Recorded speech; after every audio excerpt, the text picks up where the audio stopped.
Bienvenidos a Club de Prensa en NTN 24. Transmitimos desde Washington, a 3 cuadras de la Casa Blanca. Y no olviden que al final de este programa ustedes lo pueden encontrar completo, pueden encontrar a partes en nuestra página de Facebook, también por nuestra cuenta de Twitter, y el audio, el podcast en SoundCloud. Les doy la bienvenida a los invitados a Club de Prensa hoy. En primer lugar, el investigador del Cato Institute, uno de los centros de análisis más conocidos de Washington, Juan Carlos Hidalgo. Bienvenido como siempre a esta mesa. Buenos días. Pablo Pardo, corresponsal del Mundo de Madrid, bienvenido también. Muchas gracias. Y Moni Jensen, analista política del Club de Prensa, bienvenida a este programa. Muchas gracias. El primer asunto, Juan Carlos, tiene que ver con la campaña presidencial aquí en Estados Unidos. No puede ser de otra manera, faltan ya 2 meses y medio para las elecciones presidenciales del 8 de noviembre, donde se van a enfrentar Hillary Clinton, la candidata demócrata, exsecretaria de Estado y ex senadora, por una parte, y por otra el magnate neoyorquino Donald Trump por el Partido Republicano.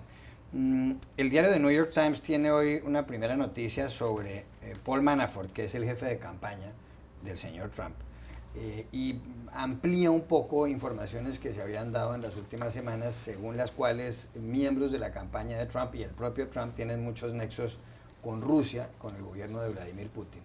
Hay que recordar que se ha dicho incluso que es probable que algunos agentes rusos hayan hackeado, hayan interceptado correos electrónicos, por ejemplo, de Hillary Clinton o de otras personalidades aquí en Estados Unidos.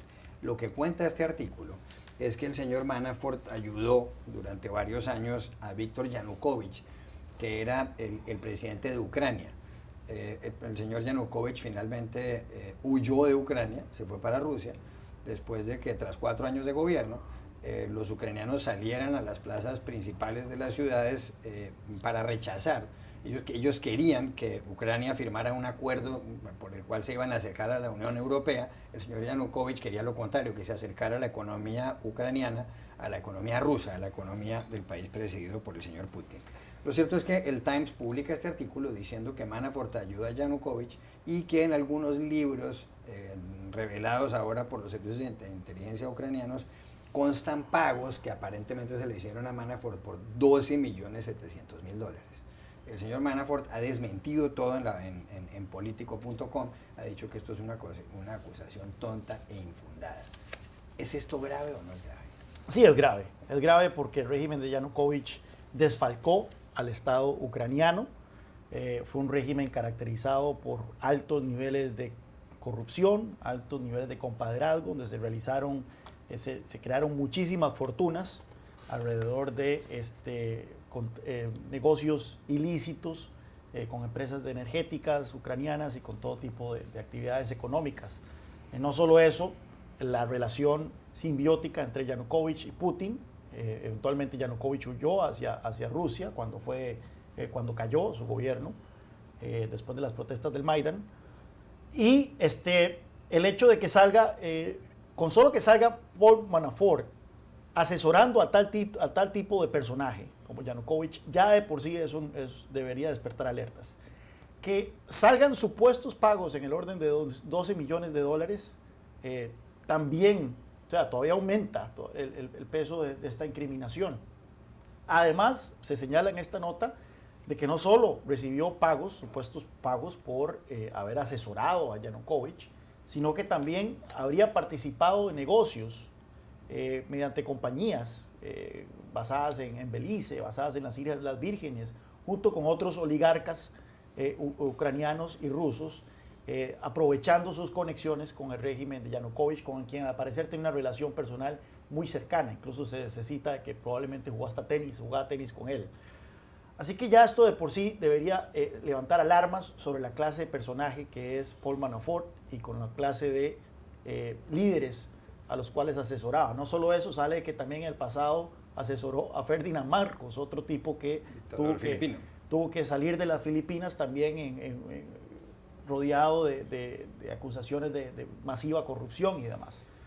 Esto habla volúmenes del carácter y el criterio que tiene Donald Trump para poner gente a cargo de su confianza. O sea, si este es el tipo de personajes que pone a cargo de su campaña, uno podría entonces especular qué clase de personajes pondría a cargo de las diferentes agencias de Estados Unidos y las relaciones que estos podrían tener con líderes corruptos como Yanukovych y eventualmente como Putin, que es la triangulación que se está queriendo hacer con este reportaje del New York Times. Sí, Yanukovych huyó en febrero del año 2014 y luego estuvo en la lista con orden de búsqueda y captura de la Interpol, que finalmente fue retirada. Pablo Pardo. Yo creo que lo más interesante, lo más curioso es el hecho de que Manafort haya tenido una relación personal y de negocios con Yanukovych. Porque si miramos en Washington la cantidad de lobistas o de empresas de consultoría, etcétera, que tienen o han tenido relaciones con regímenes dictatoriales o no democráticos o hostiles a Estados Unidos, sería infinita, sería gigantesca. Digamos que sí, hasta ahora sí que se sabía que Manafort había asesorado al gobierno de Yanukovych. Lo que no se sabía era la extensión, era el hecho de que había tenido negocios con ellos personales y luego estos 12 millones de dólares que no queda muy claro en el artículo cómo fueron pagados tampoco, ¿no? Es decir, son unos documentos que aparecen ahí en los cuales se dicen los 12 millones. Todo esto yo creo que arroja bastantes dudas sobre Manafort. De nuevo, yo no soy tan pesimista como Juan Carlos en el sentido de que no sé hasta qué punto esto le puede afectar a la campaña de Trump. La campaña de Trump lo resiste todo. También es una cosa muy curiosa lo que comenta Politico.com, que es que Cory Lewandowski, el anterior jefe de campaña, ha tuiteado la noticia del New York Times, lo cual indica pues, bueno, algunas tensiones dentro del entorno de Donald Trump, digamos. No parece que sea algo una pura coincidencia, pero también demuestra, todo esto demuestra mucho el estilo de Donald Trump.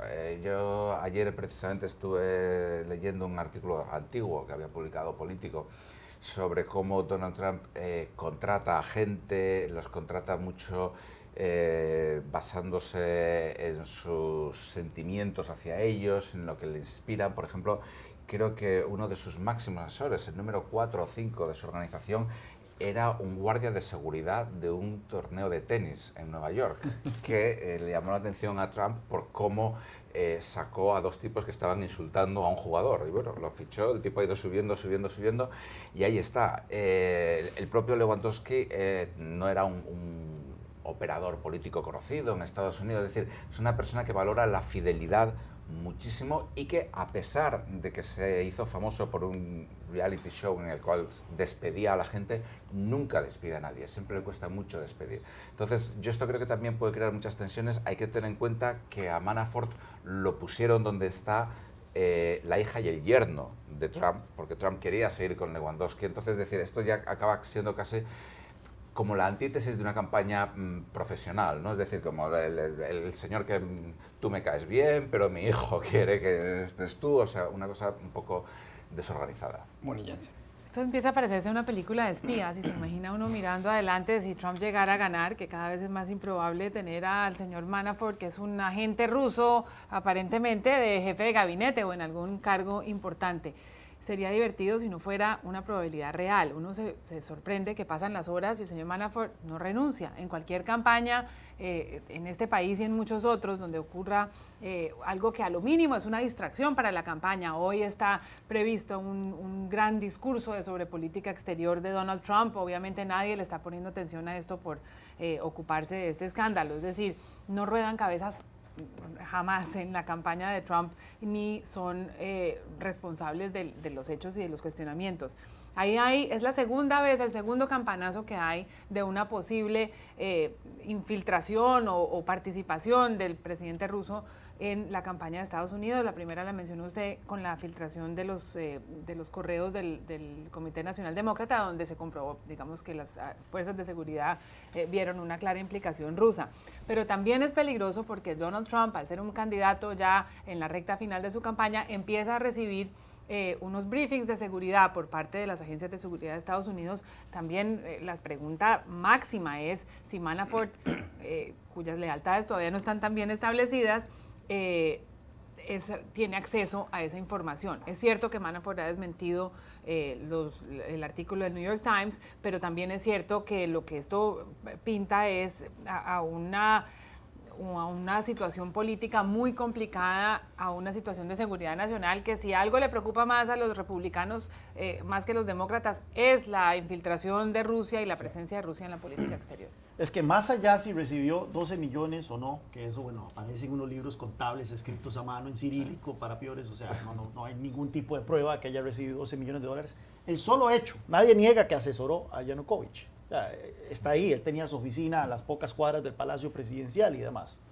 Es como que salga que haya asesorado a Mobutu Sese Seko, o que haya asesorado a Mugabe. O sea, ya es de por sí una señal ominosa sobre la naturaleza de Paul Manafort. Y eso es lo que también debería estar en juego. O sea, eso es el tipo de respuestas que debería dar Paul Manafort a este reportaje. Hay noticias también sobre el lado de la campaña de Hillary Clinton, que ha sido muy cuestionada por los manejos de sus emails y por los nexos, la cercanía entre la Fundación Clinton y la Secretaría de Estado cuando ella era jefa de la diplomacia estadounidense. El viernes ella finalmente mostró su declaración de renta y contó cómo el año pasado tuvo ingresos por 10,6 millones de dólares y pagó 3,24 millones de dólares en impuestos. Donald Trump no ha querido mostrar todavía como es su declaración tributaria. Pero hay un artículo de Thomas Frank en el diario The Guardian, en el diario londinense, en donde dice, aquí está ocurriendo algo paradójico, el señor Trump es la demostración de que la gente está aburrida del establecimiento, lo era también Bernie Sanders, quien competía por la candidatura demócrata con Hillary Clinton, pero resulta que como el señor Trump ha dicho una gran cantidad de cosas muy polémicas, lo que está haciendo es entronizando, encumbrando a la gran representante del establecimiento de Washington, que es la señora Hillary Clinton. O sea, el status quo personificado podría ser la señora Hillary Clinton. Y dice Thomas Frank, el descontento legítimo, que por ejemplo empezó en el año 2008 con aquel movimiento de Occupy Wall Street, o incluso con el partido del el Tea Party aquí, un descontento de la derecha, está siendo desvalorizado por la xenofobia y la intolerancia del señor Trump. Es así, es tan contradictorio todo que Trump, que es un hombre, un outsider, el que está fuera de la corriente central, del mainstream, como dirían en inglés, de la política, va a terminar llevando a la Casa Blanca al gran ejemplo de lo que es el status quo. Sí, posiblemente. Es decir, bueno, Thomas Frank es un representante eximio de la izquierda de Estados Unidos. Y en algunas cosas, vamos, yo no sé exactamente lo que opina Thomas Frank de Trump, pero yo creo que en algunas cosas, como su rechazo al libre comercio, no me extrañaría nada que Thomas Frank estuviera, a pesar de que Thomas Frank es muy de izquierdas, estuviera en la misma página que Donald Trump, lo cual demuestra que en muchas ocasiones los extremos se tocan. Pero sí, desde luego, es evidente. Yo creo que la campaña de Hillary... Vamos a ver, para ellos Donald Trump ha sido enviado por la providencia para que Hillary Clinton sea elegida presidente. Es decir, la semana pasada, si Donald Trump no se hubiera dedicado prácticamente a decir una tontería al día, a veces dos, habríamos estado centrados en el posible tráfico de influencias o la relación muy poco sana entre la Fundación Clinton y Hillary cuando estaba en el Departamento de Estado, etcétera. Es decir, claro, el problema es que tienes un caballero en la oposición que está, pues que no se sabe muy bien si está recomendando que la gente le pegue un tiro a tu rival o a los jueces del Supremo que no le guste, o le pegue un tiro en general a alguien. Entonces, claro, es decir, Hillary es la quinta esencia del establishment. Además, Hillary toda su vida ha trabajado a favor del establishment. Y luego Hillary, que esto yo creo que es una cosa que a Frank y a la izquierda demócrata les quema, Hillary no es en sí misma verdaderamente de izquierdas. Hillary es de centro, es de izquierdas en algunas cuestiones sociales, pero es muy pro libre comercio, etcétera. Entonces la izquierda de Estados Unidos está en una pinza muy, muy dura porque no se pueden ir con nadie que no sea Hillary porque la alternativa sería Trump. Claro. Monilla. Yo creo que la respuesta es sí y no. Como decía un ex compañero de trabajo cuando uno le preguntaba cualquier cosa. Sí, por las razones que ha expuesto Pablo y en el hecho de que ella ha sido la amarrada a Wall Street, es representante de aquel 1% de la sociedad norteamericana que tiene grandes vínculos con el sector privado de Estados Unidos, tanto desde la fundación que desde el Departamento de Estado mostró ser más de derecha que Barack Obama. Pero no porque ella también le están llegando...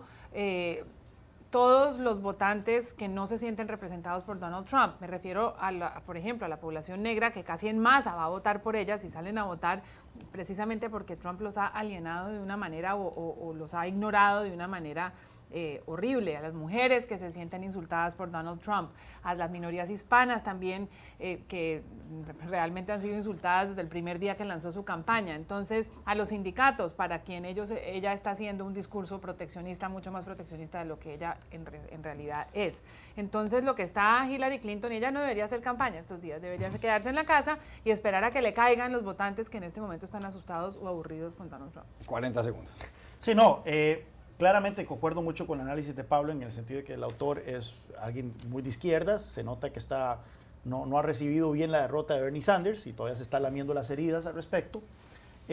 Hay teorías de conspiración allá afuera de que Donald Trump podría hacer una ficha a los Clinton, el hecho de que eran tan amigos en el pasado, incluso invitó a Hillary y a Bill Clinton a su boda, donaba la campaña de Senado de Hillary Clinton.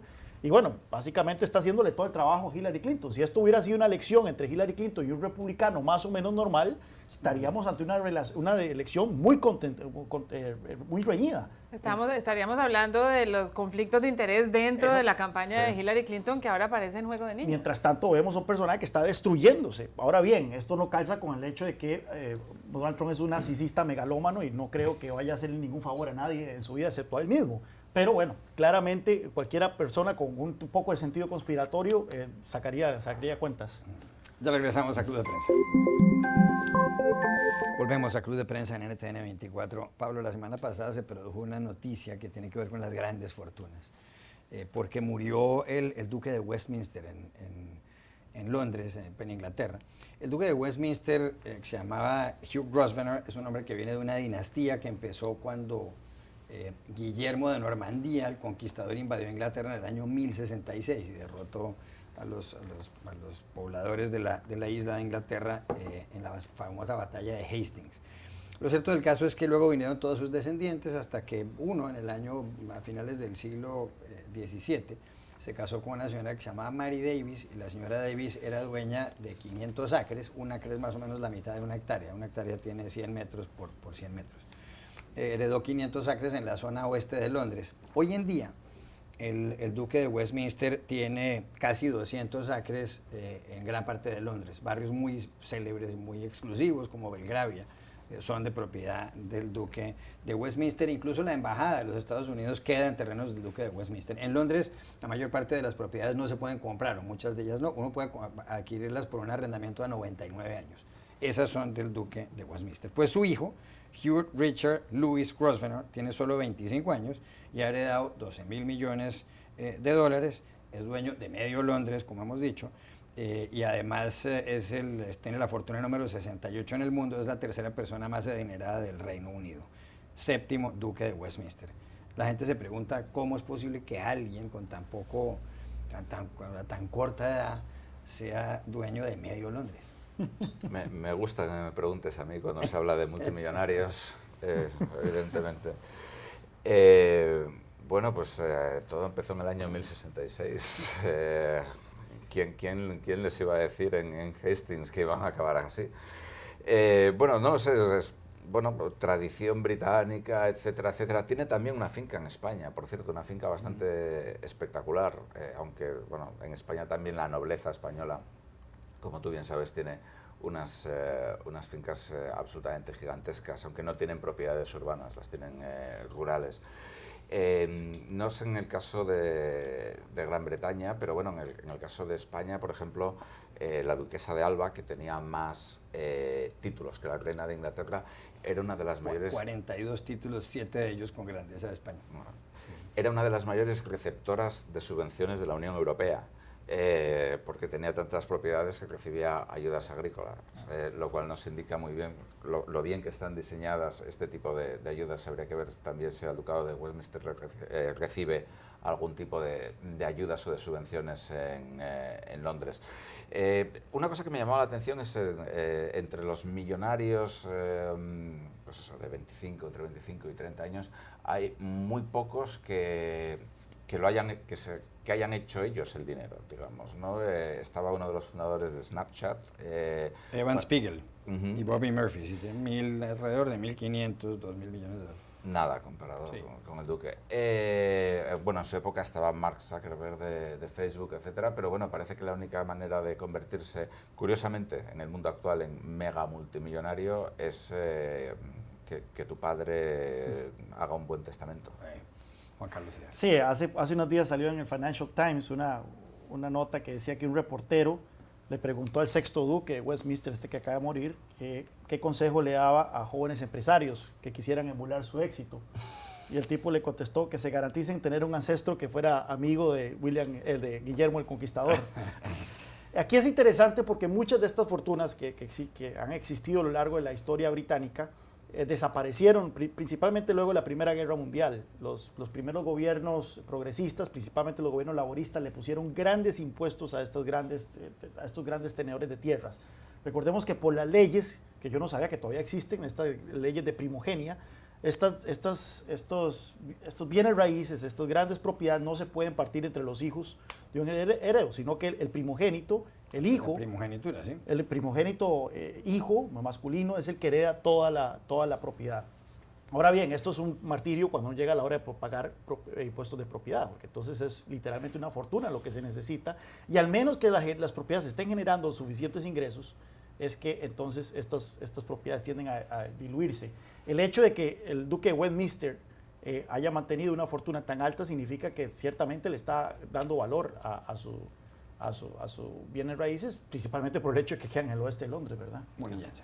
Este duque heredero sí trabaja y ya tiene una empresa donde convierte el café en biocombustible, o sea que algún mérito tiene su capacidad emprendedora y se ha convertido muy seguramente en un muy buen partido y deben estar las princesas europeas en fila tratando de ser la próxima esposa del heredero. Él por lo demás es el padrino del príncipe Jorge, el hijo de Guillermo de Inglaterra y Kate Middleton, o sea que ahí hay unos buenos contactos familiares. Sí. Y a ver si dice la misma cita que dijo su fallecido padre, que es: si me lo hubieran puesto a escoger, habría preferido no ser rico, pero nunca he pensado en entregar mi fortuna. Ya regresamos a Club de Prensa. Volvemos a Club de Prensa en NTN 24, último minuto. Ayer Usain Bolt, jamaicano, ganó la medalla de oro en los Juegos Olímpicos de Río en los 100 metros planos. Es la tercera vez que lo hace en juegos consecutivos. Nadie había logrado algo como el señor Bolt. 9,81 segundos fue su registro. En algunas partes dicen que es el mejor deportista de los Juegos, aunque es verdad que Michael Phelps, el nadador, ha logrado una gran cantidad de medallas, más de 20 medallas a lo largo de su vida. Pero ¿quiere esto decir que los 100 metros planos siguen siendo la prueba reina del atletismo? ¿O de los olímpicos? No sigo de cerca este tipo de discusiones. Claramente la que recibe más publicidad, junto con también la maratón, ¿verdad? La maratón es otra carrera que recibe mucha publicidad. Sobre quién es más grande, yo creo que es un empate, o yo creo que incluso me inclino un poco más por Phelps. Pablo Pardo. Sí, bueno, yo creo que es muy difícil siempre determinar quién es el más grande, quién no, incluso dentro del mismo deporte, ¿no? Entre Pelé y Maradona o seguidores de uno y del otro puede haber bofetadas muchas veces. También es cierto que en natación hay más medallas en general, o más oportunidades de conseguir medallas que en atletismo, lo cual inclina la balanza en favor de Phelps a la hora de batir el récord de medallas. Pero yo creo que, bueno, que son dos grandísimos deportistas y que además es bueno para unos Juegos Olímpicos que haya casos como estos porque generan publicidad positiva. Munillanza. Pero les parece tan fácil, la diferencia entre el que gana y el segundo es tan amplia que realmente no hay una gran rivalidad en los 100 metros planos, ni tampoco hay una gran rivalidad que haya salido en las competencias de natación. Parece que estuvieran sobrados de lote. Y cumple 30 años este domingo el señor Bolt, jamaicano. Gracias por haber estado con nosotros. Gracias a ustedes. Los espero mañana en Club de Prensa.